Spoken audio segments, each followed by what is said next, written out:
Ами да, пристигнах. Наистина съм на едно от най-уникалните места, на които някога съм бил. От към природа и от към предразположение, от към живот.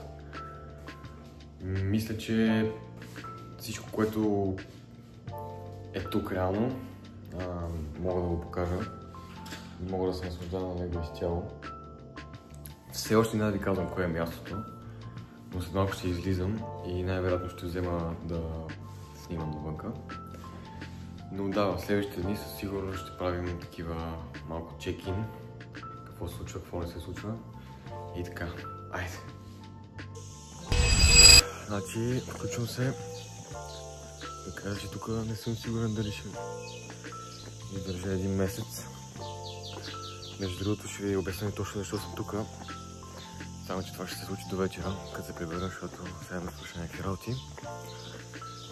И така, значи тук е просто едно от най-спокойните места, на които някога съм бил със сигурност. Неделя, пече слънчице. Какво друго да правим, освен да излезем в 12 часа. Но нищо де.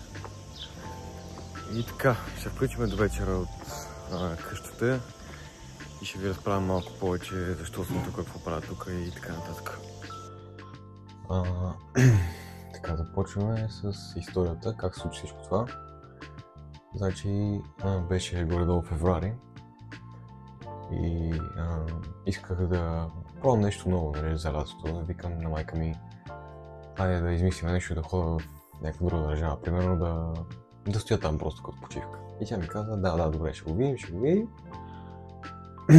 Така. И стана каквото стана. В момента се намираме в Хатива, Испания. Едно от най-спокойните места, на които някога съм бил. Просто всичко тук като цяло, както казах, и предразположението, и хората, и обстановката, всичко като цяло е 6 от 6, наистина, смисъл, просто феноменално. Единствен проблем е, че малко по-такъв сух климата и е малко по-жега и доста по-жега, т.е. Защо съм тук? Както казах, тук ще стоя един месец. Напълно сам съм. И съм тук, защото реално ще работя при приятелка на майка ми.